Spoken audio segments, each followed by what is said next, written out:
Hello student, welcome to Daffodils online classes. आज का हमारा टॉपिक है प्रत्यय प्रकरण में अगला प्रत्यय मतुप प्रत्यय।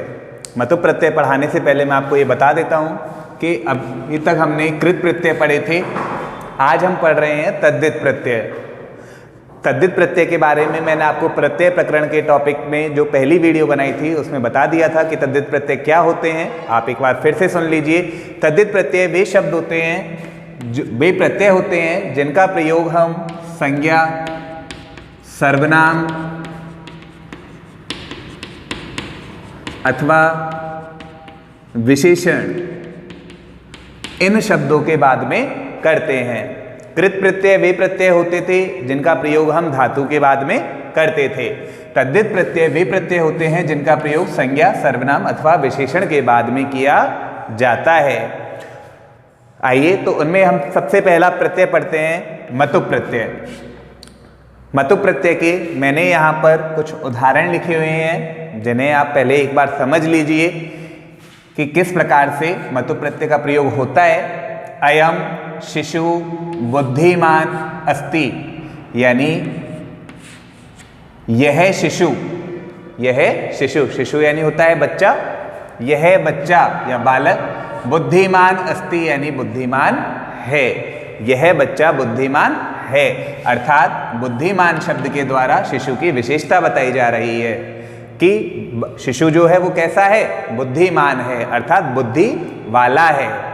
आगे धनवान नरे दानेन शोभते, धनवान यानी धनवान, नरे यानी होता है मनुष्य, दानेन यानी दान करने से, शोभते अर्थात सुशोभित होता है, यानी मनुष्य कौन, धनवान। धनवान मनुष्य दान करने से सुशोभित होता है। तो यहाँ पर धनवान शब्द के द्वारा नरे अर्थात मनुष्य की क्या बताई जा रही है, विशेषता बताई जा रही है।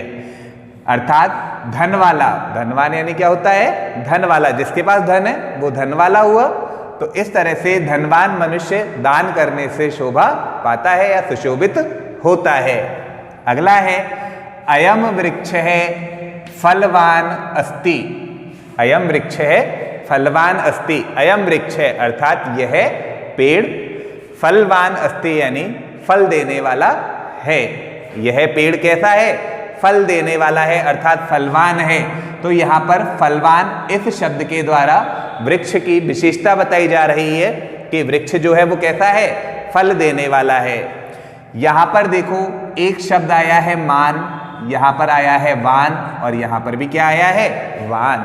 तो इस तरह से हम कह सकते हैं कि मतुप प्रत्यय जो होते हैं उनसे बने हुए शब्दों के अंत में या तो मान या फिर वान जुड़ा हुआ होता है। वो अलग बात है कि किन शब्दों के बाद में मान का प्रयोग होता है और किन शब्दों के बाद में वान का प्रयोग होता है। वो मैं आपको बताऊंगा कि किस तरह से हम इनका प्रयोग कर सकते हैं। अब जब आपने इनका अर्थ लिखा, बुद्धिमान अर्थात बुद्धि वाला, धनवान अर्थात धन वाला, फलवान अर्थात फल वाला, तो कहने का मतलब मतुप प्रत्यय से युक्त जो शब्द है उनके लिए हम कह सकते हैं तदस्य अस्ति या फिर अस्मिन। तदस्य अस्ति यानी वह इसका है अथवा वाला, या फिर अस्मिन, अस्मिन यानी इसमें। तो इस अर्थ में हम मतुप प्रत्यय का प्रयोग करते हैं। तदस्य अस्ति अर्थात वह इसका है, अस्मिन अर्थात इसमें। इस अर्थ में तो जैसा कि मैंने आपको बताया धन वाला, फल वाला, बुद्धि वाला, तो इस तरह से हम किसका प्रयोग कर सकते हैं, मतुप प्रत्यय का प्रयोग कर सकते हैं। अब इसके सामान्य नियम पढ़ते हैं। सामान्य नियमों में पहला नियम है कि मतुप का मत शेष रहता है। जैसे हमने मतुप लिखा, मतुप प्रत्यय में इस पै का और तय में जो ऊ दिया हुआ है इन दोनों का क्या हो जाता है, लोप हो जाता है और शेष भाग क्या बचता है, मत भाग शेष बचता है। तो इस तरह से मतुप का मत शेष रहता है। परंतु यदि शब्द का अंतिम वर्ण, यहां पर धातु नहीं आएगी क्योंकि अब हम पढ़ रहे हैं कौन से प्रत्यय, तद्धित प्रत्यय, तो इसीलिए हम यहां पर लिख सकते हैं संज्ञा, सर्वनाम या विशेषण। परंतु यदि संज्ञा, सर्वनाम या विशेषण का अंतिम वर्ण क्या हो, ए हो, आ हो अथवा झयंत हो। कहने का मतलब जैसे कि यहां पे था धन, यहां पे था बुद्धि, दो शब्द थे, और एक और है नीचे की तरफ फल। तो पहला जो नियम था कि मतुप का मत शेष रहता है, लेकिन शब्द का अंतिम वर्ण, ध्यान देना, अंतिम वर्ण आपका क्या हो, ए या आ हो। जैसे कि यहां पर देखो फल दिया हुआ है तो ले में क्या दिया हुआ है, ए दिया हुआ है। यहां पे धन में ने में क्या दिया हुआ है, ए दिया हुआ है। बुद्धि, यहां पर ए के स्थान पे क्या दिया गया है, ई दिया गया है। तो जब शब्द का अंतिम वर्ण आपका ए हो या फिर आ हो, जैसा कि मैंने लिखा हुआ है वहां पे, ए हो या फिर आ हो या फिर क्या हो, झयंत हो। अब आप पूछोगे झयंत क्या होता है, तो झयंत बच्चों वो शब्द होता है जो हमारे माहेश्वरी सूत्र में, माहेश्वर सूत्र हमने पढ़े हैं, माहेश्वर सूत्र में सूत्र नंबर 8 से लेकर जो आपके 12 तक, 12वां सूत्र है आपका कै पे ये, और 8वें नंबर का सूत्र है झे भे और ने।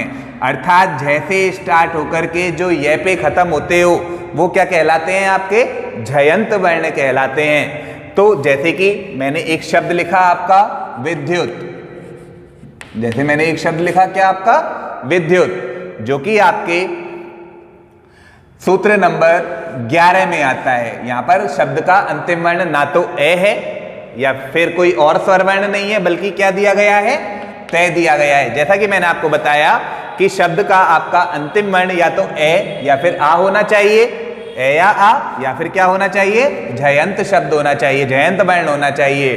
तो झयंत वर्ण कौन से होते हैं, जो आपके सूत्र नंबर 8 से लेके 12 तक आते हैं, किसमें, माहेश्वर सूत्र में। आप माहेश्वर सूत्र को पढ़िए तो माहेश्वर सूत्रों में आपको ये मिलेगा कि कौन कौन से वर्ण आपके झयंत वर्णों के अंदर आते हैं। मैंने आपको बताया कि झयंत वर्णों के अंदर जो 8वें नंबर का सूत्र है वो है झयबेर्ण, और 12 नंबर का जो सूत्र है वो है कैपे ये। तो इन सूत्रों के अंदर जितने भी वर्ण आते हैं वो सारे वर्ण आपके झयंत वर्णों के अंदर आते हैं। अगर उन वर्णों में भी कोई भी वर्ण आपका अंत में दिया गया है तो उसके बाद तो मत के स्थान पर क्या हो जाता है, वत हो जाता है, यानी ए या आ या फिर झयंत, ऐसी स्थिति जब आती है तो वहां पर हम मत के स्थान पर क्या कर देते हैं, वत। इसीलिए हमने देखो यहाँ पे क्या लिखा था, फलवान, यहाँ पे धनवान। अब बुद्धि, यहाँ पे ई दिया गया है तो इसीलिए ई आने के कारण हमने यहाँ पे वान नहीं किया, बल्कि क्या किया था, बुद्धिमान। आगे जब आप इनके उदाहरण पढ़ोगे तब आपको वहां अच्छे से समझ में आ जाएगा कि किन अक्षरों के बाद में हम वत का प्रयोग करते हैं और किन के बाद में मत का प्रयोग करते हैं। अगला नियम है सेकंड वाला हमारा, पुल्लिंग में मान या वान। अगर मत शेष बच रहा है तो हम मान लिखेंगे, अगर मत के स्थान पर वत हुआ है तो क्या लिखेंगे, वान लिखेंगे। तो ठीक इसी प्रकार पुल्लिंग में मान अथवा वान, स्त्रीलिंग में मति अथवा वती। अगर ए या आ दिया गया है या जयंत दिया गया है तो वती हो जाएगा, अगर नहीं दिया गया है तो मति हो जाएगा।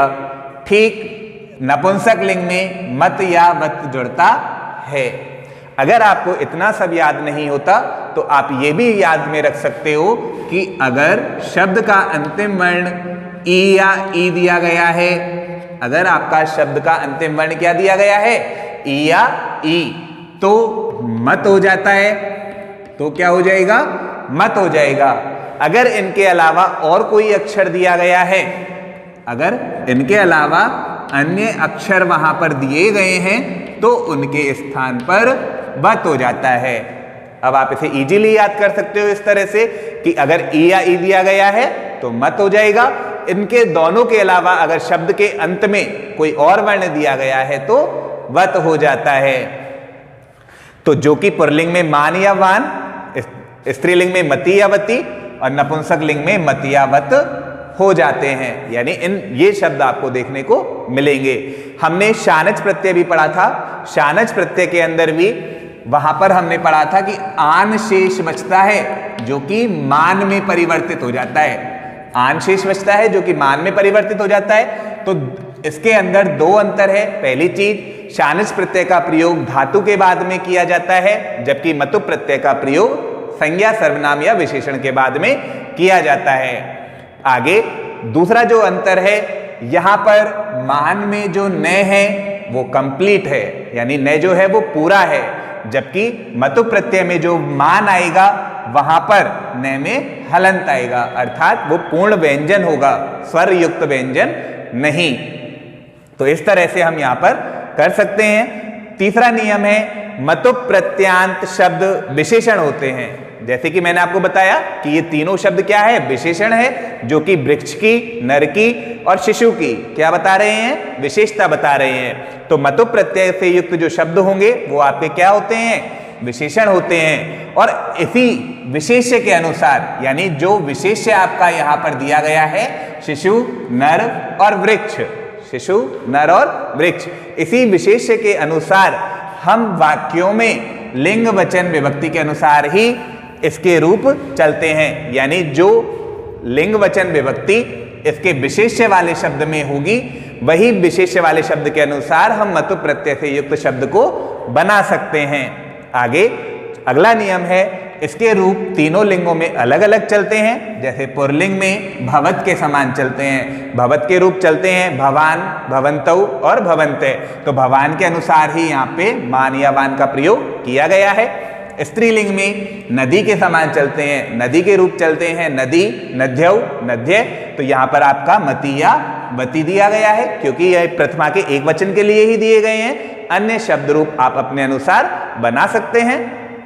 नपुंसक लिंग में जगत के अनुसार इसके रूप चलते हैं। अब जगत का प्रथमा का एक वचन जगत ही होता है, तो इसीलिए मतुप प्रत्यय में जो नपुंसक लिंग के जो शब्द हैं उनके प्रथमा के एक वचन में मत या वत का ही प्रयोग किया जाएगा। अब पढ़ते हैं मतुप प्रत्यय के कुछ उदाहरण। उदाहरण पढ़ने से पहले एक कंडीशन पढ़ लेते हैं, जो मैं आपको उन सामान्य नियम में बता चुका हूं कि अगर शब्द के अंत में ए, आ अथवा झयंत शब्द दिए गए हैं तो वहां पर क्या हो जाता है, वत हो जाता है। अगर शब्द के अंत में ई या ई दिया गया है तो वहां पर क्या हो जाता है, मत हो जाता है। जैसे सबसे पहला है यहाँ पर गुण प्लस मतुप। तो यहाँ पे न में देखो क्या दिया गया है, ए दिया गया है। शब्द के अंत में क्या है, ए दिया गया है। अगर शब्द के अंत में ए दिया गया हो तो क्या हो जाता है, वत हो जाता है, जो कि पुरलिंग में क्या हो जाता है, भवत के रूप के अनुसार वान हो जाता है। तो जब हम गुण में मतुप के वान को जोड़ेंगे तो हमारा जो शब्द बनेगा वो क्या बन जाएगा, गुणवान। जब इसी को स्त्रीलिंग में लिखेंगे तो नदी के रूप के अनुसार गुणवान की जगह पे क्या हो जाएगा, गुणवती। और नपुंसक लिंग में क्या हो जाएगा, गुणवत, जो कि रूप किसके अनुसार है, जगत के अनुसार है। अगला उदाहरण है धन प्लस मतुप। तो यहाँ पे भी देखो न में क्या दिया गया है, ए दिया गया है। अगर ए आया है तो वत हो जाएगा, वहां पे मत नहीं होगा। तो यहाँ पे शब्द हमारा पुरलिंग में क्या बन जाएगा, धनवान। जैसे भवान होता है भवत के रूप के अनुसार, तो यहाँ पे क्या हो जाएगा, धनवान। स्त्रीलिंग में नदी के अनुसार क्या हो जाएगा, धनवती। और नपुंसक लिंग में जगत के अनुसार क्या हो जाएगा, धनवत। आगे अगला उदाहरण है हमारा विद्या प्लस मतुप। यहां पर देखो क्या दिया गया है, अंत में आ दिया गया है। ध्या में किसकी मात्रा है, आ की मात्रा है। और इसी के अनुसार हम यहाँ पर शब्द लिखेंगे। तो पुरलिंग में अगर हम विद्या प्लस मतुप लिखेंगे तो आ जब आता है तो वत का प्रयोग किया जाता है, जो कि पुरलिंग में क्या हो जाता है, वान हो जाता है। तो विद्या में जब वान को जोड़ेंगे तो क्या बन जाएगा, विद्यावान। स्त्रीलिंग में हो जाएगा विद्यावती नदी के अनुसार। और नपुंसक लिंग में क्या हो जाएगा, विद्यावत, अर्थात जगत के अनुसार। अगला उदाहरण है विद्युत। विद्युत में अगर आप देखोगे तो अंतिम शब्द तय है, जो कि आपके झयंत शब्द है। मैंने आपको बताया झयंत शब्द आपके सूत्र नंबर 8 से लेके 12 तक होते हैं। तो यहाँ पे तय जो है वो झयंत वर्णों का एक उदाहरण है। और ये जो तय आता है वो आपके 11वें नंबर के सूत्र में आता है, जो कि आपका है खे, फे, छे, थे, थे, चे, टे, ते और वे। ये आपके माहेश्वर सूत्रों में 11वें नंबर का सूत्र है, जिसमें कौन से वर्ण का उल्लेख है? तय वर्ण का उल्लेख है। अगर तय वर्ण आपका यहाँ पे दिया गया है तो वो आपके झयंत वर्णों के अंदर आता है। तो यहाँ पे मत के स्थान पर क्या हो जाएगा? वत हो जाएगा, क्योंकि हमारी कंडीशन यही थी कि अगर झयंत वर्ण भी आए तो भी क्या हो जाता है? वत हो जाता है। तो यहाँ पे क्या हो जाएगा हमारा शब्द? विद्युतवान। विद्युत का तय आधा है, तो इसीलिए हमने यहाँ पर भी आधे तय का ही प्रयोग किया है। और पुल्लिंग में वान जुड़ता है, तो इसीलिए हमने यहाँ पे क्या लिखा है? वान। स्त्रीलिंग में वती जुड़ता है नदी के रूप के अनुसार, तो विद्युतवती। और नपुंसक लिंग में वत जुड़ता है जगत के रूप के अनुसार, तो विद्युतवत। तो ये तो हो गए हमारे ए, आ अथवा झयंत वाले। अगर शब्द के अंत में ई या ई दिया गया हो तो मत हो जाता है। जैसे हमने लिखा अगला उदाहरण, श्री प्लस मतुप। यहाँ पर बड़ी ई का प्रयोग किया गया है श्री में। अगर ई दिया गया है तो मत वहां पर आता है, और मत आएगा तो पुल्लिंग में क्या हो जाएगा? मान हो जाता है। स्त्रीलिंग में क्या हो जाएगा? वही मती हो जाता है। और नपुंसक लिंग में क्या हो जाएगा? मत। तो श्रीमान, श्रीमती और श्रीमत। आगे शक्ति प्लस मतुप। यहां पर भी देखो ई का प्रयोग किया गया है, लेकिन यहां पर छोटी ई दी गई है। चाहे ई कोई सी भी हो, छोटी हो या बड़ी हो, वहां पर आपका मत ही होगा। वहां पर क्या हो जाएगा? आपका मत हो जाएगा। तो शक्ति प्लस मतुप बराबर क्या बनेगा? शक्तिमान। स्त्रीलिंग में क्या बनेगा? शक्तिमती। और नपुंसक लिंग में क्या हो जाएगा जगत के रूप के अनुसार? शक्तिवत, सॉरी शक्तिमत। आगे आज की वीडियो का अंतिम उदाहरण, बुद्धि प्लस मतुप। यहां पर बुद्धि में ई का प्रयोग किया गया है। तो अगर ई का प्रयोग किया गया है तो हमारा जो शेष होगा वो क्या बचेगा? मत भाग शेष बचेगा, वत नहीं। जब बुद्धि के अंदर हम मतु प्रत्यय का प्रयोग करेंगे तो शब्द हमारा क्या बनेगा? बुद्धिमान। स्त्रीलिंग में बुद्धिमती और नपुंसक लिंग में बुद्धिमत। तो इस प्रकार से आप मतु प्रत्यय के उदाहरणों को कर सकते हैं। इसे आप रीड करें, समझें, ताकि आपको समझ में आए।